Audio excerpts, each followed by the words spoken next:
বাস থেকে নেমে বাসের সামনে বিক্ষোভ সায়েন্স সিটির কাছে।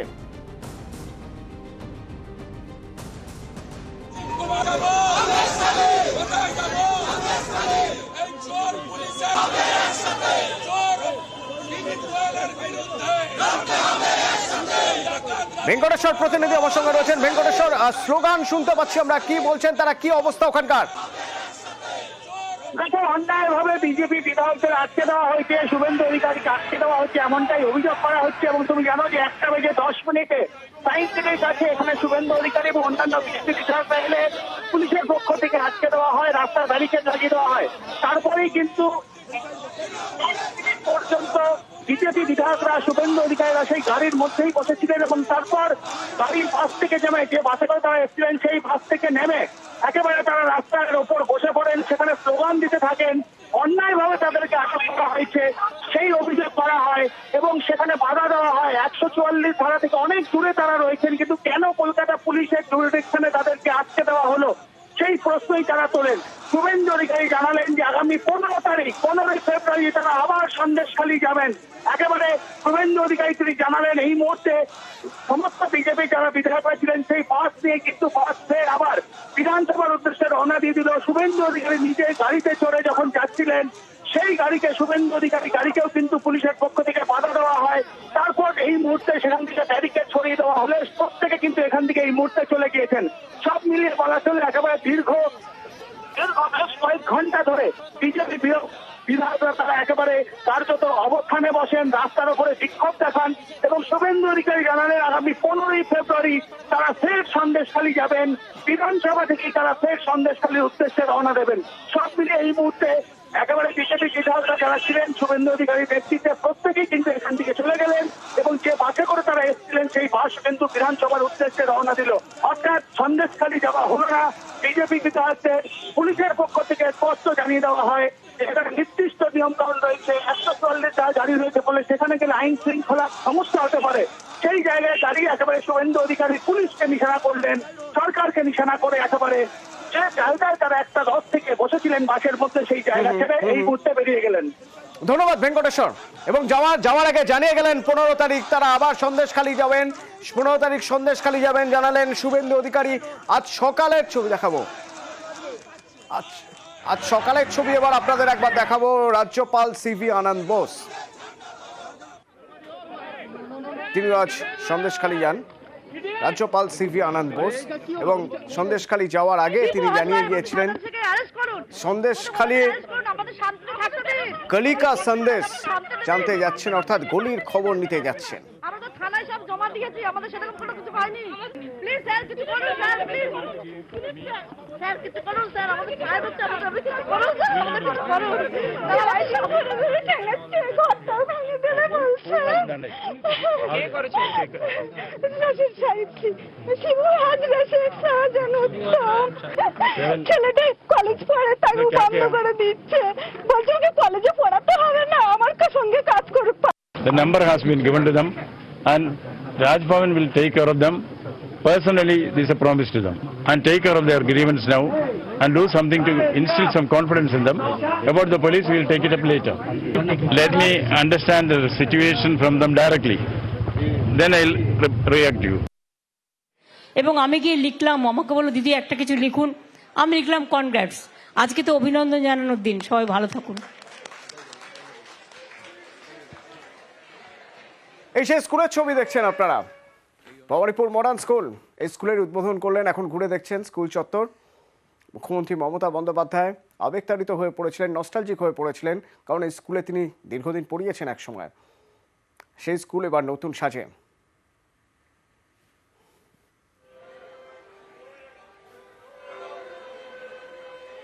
অসংখ্য মানুষের দীর্ঘদিনের স্বপ্ন পূরণ, স্বপ্নের বাস্তব রূপ।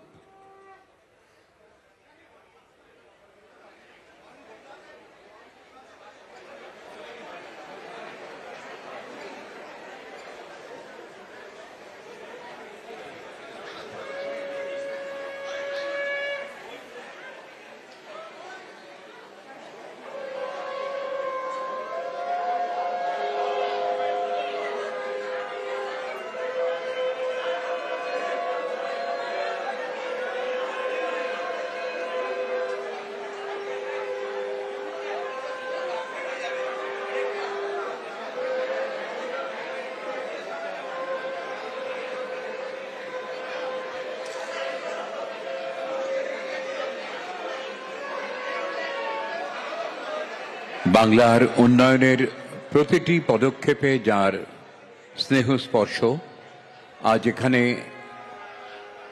ভবানীপুর মডার্ন স্কুলের নবকলেবরের উদ্বোধনেও সেই স্নেহ সেই মায়া আমরা প্রত্যক্ষ করলাম। অগণিত মানুষ এখানে এসেছেন, যাদের অনেককেই তিনি দীর্ঘদিন ধরে চেনেন। আর এবার অবশ্যই দেব সংবাদ। তার কারণ দেব ঘাটাল থেকেই দাঁড়াবেন। আগেই তিনি জানিয়েছিলেন যে যদি তিনি প্রার্থী হন তাহলে তিনি ঘাটালের মানুষের জন্য কাজ করতে চান, ঘাটাল থেকেই তিনি দাঁড়াতে চান। আজও তিনি বললেন Ghatal master plan, Ghatal master plan এখন তার পাখির চোখ। আমার 10 বছরের লড়াই এবং ঘাটালের মানুষের দীর্ঘদিনের লড়াই, আমাদের স্বাধীনতার আগে থেকে লড়াই, যেই লড়াইটা হচ্ছে ঘাটাল মাস্টার প্ল্যান। আমি সেই কারণেই আবার ফিরলাম ঘাটালে দিদিকে আবেদনকে, এই ঘাটাল মাস্টার প্ল্যানটা আমি 10 বছর ধরে কেন্দ্রের সাথে লড়েছি, ঘাটাল মাস্টার প্ল্যানটা যেন ওরা স্যাংশন করে, কিন্তু তারা করেনি। 2024-এ আমি জিতবো কি জিতবো না আমি জানি না।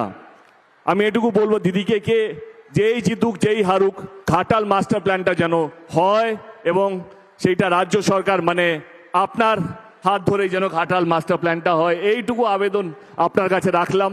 আমার বিশ্বাসকে 2024-এ পর রাজ্য সরকার সেইটা দায়িত্ব নিয়ে পালন করবে এবং ঘাটালের দীর্ঘদিনের সমস্যা ঘাটাল মাস্টার প্ল্যান স্বপ্নটার স্বপ্ন থাকবে না, সেটা সত্যি হতে চলেছে। পাখির চোখ ঘাটাল মাস্টার প্ল্যান। আর ইতিমধ্যে ঘাটালে দেওয়াল লিখনও শুরু হয়ে গিয়েছে দেবকে নিয়ে, কিন্তু দেবের বিরুদ্ধে কে দাঁড়াচ্ছেন এক্সক্লুসিভ খবর আমরাই আপনাদের জানিয়েছি। বিজেপির অন্দরের খবর, দুই হিরো এবার মুখোমুখি। ঘাটাল জমে উঠেছে ঘাটালের লড়াই। দেবের বিরুদ্ধে বিজেপি বিধায়ক হিরণকে দাঁড় করাতে চায় বিজেপি, বিধায়ক হিরণকে দাঁড় করাতে চায় বিজেপি, অন্তত সূত্রের খবর তো তাই বলছে। ভিতর থেকে আমরা সে খবরই পাচ্ছি। আরো জানবো, আমার সঙ্গে সুজিত রয়েছেন প্রতিনিধি সরাসরি। সুজিত, অঙ্কটা কি? কোন অঙ্কে দেবের বিরুদ্ধে বা দেবের বিপরীতে হিরণকে দাঁড় করাতে চাইছে বিজেপি? দুটো টার্ম অর্থাৎ 1 দশক ধরে কিন্তু দেব ঘাটাল থেকে নির্বাচিত, তিনি সাংসদ রয়েছেন, অর্থাৎ তৃতীয়বারের জন্য যখন সুনিশ্চিত যে দাঁড়াচ্ছেন দেব তৃণমূলের টিকিটে, তখন কিন্তু বিজেপিও যে বসে নেই সেটা কিন্তু খবর পাওয়া গেল। কি পাওয়া গেল না, এখানে ওই পশ্চিম মেদিনীপুরেরই বিজেপির এক বিধায়ককে, যিনি কিনা অভিনেতা, তাকে দাঁড় করানো হচ্ছে, এমনটাই কিন্তু প্রস্তুতি দলের অন্দরমহলে নেওয়া হচ্ছে। আসলে প্রকাশ্যে এখনও বিজেপি তাদের প্রার্থী তালিকা বা প্রার্থী নিয়ে কোনো কথা প্রকাশ্যে না জানালেও তারা যে বসে নেই এটা কিন্তু সবাই জানেন। বসে নেই, তারা কি ঠিক করছে সেই সূত্র ধরেই কিন্তু খবর পেলাম যে বিজেপির বিধায়ক, তিনি হিরণ, তিনি অভিনেতা, তিনি ঘাটালে প্রার্থী হচ্ছেন। অর্থাৎ বিধায়ক বিজেপির তিনি প্রার্থী হচ্ছেন কার বিরুদ্ধে না, তৃণমূলের সাংসদ যিনি 10 বছর ধরে ঘাটালে রয়েছেন সেই দেবের বিরুদ্ধে।